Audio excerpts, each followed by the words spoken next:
Hey guys, it's Chris from Fairly Awesome Podcast with your Fairly Awesome WTF movie review. Oh, what the f***? Is this for real? This week's movie is Ryan's personal favorite, Riddick. Riddick is the third film in the Riddick movie series, following Pitch Black and the Chronicles of Riddick. Vin Diesel is back as everyone's favorite polished-eyed convict, joined by, well, I guess Karl Urban's Vaco is about the only guy Riddick's encountered that's not dead.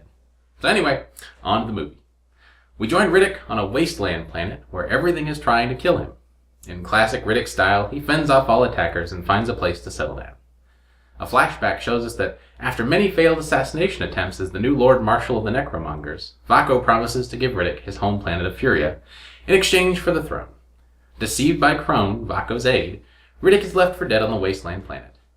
Trapped in this murderous hellhole shit world, Riddick uses this opportunity to get back to his old self-reliant, ass-kicking, take-no-shit self. After fighting off the local monsters, training a pet jackal dog thing, and crafting a giant bone switchblade, Riddick sees a massive thunderstorm and decides it's time to leave. Finding a mercenary outpost, Riddick sends out a distress signal, knowing it'll bring him his ride out.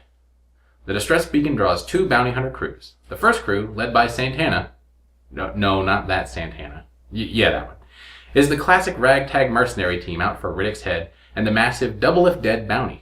The second crew, led by Johns, is a more professional-looking crew of hunters.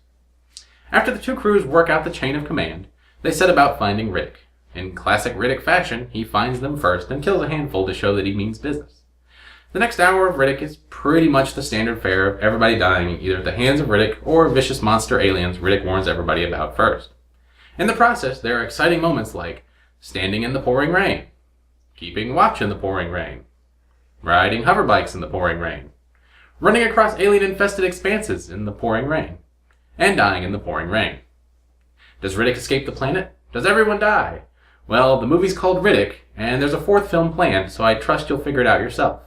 And if you made it this far, I hope you're watching the extended edition. The ending has apparently been extended from the theatrical release to give a more cliffhangery and, to me, a little more satisfying ending.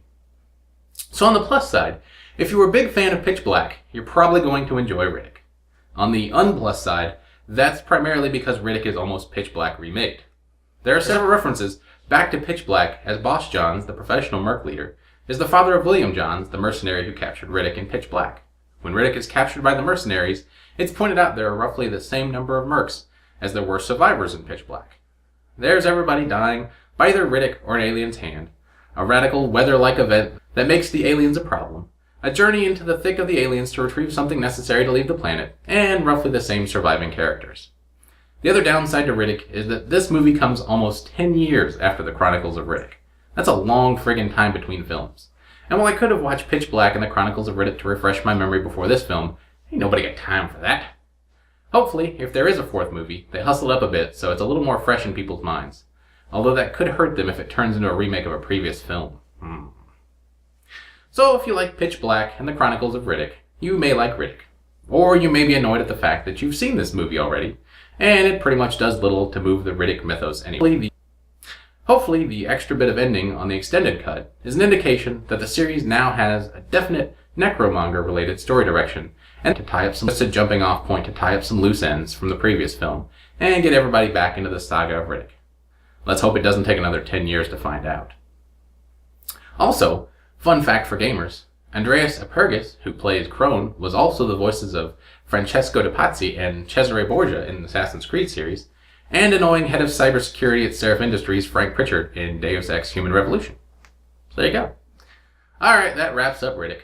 Be sure to subscribe here on YouTube for our video updates. Leave any comments or suggestions for movies you'd like to see down in the comments below. Follow us on Twitter, @FapCast. Like us on Facebook, and unless shitty movies end up on the same planet as Riddick, we'll see you next time. And be sure to do a barrel roll. Do a barrel roll!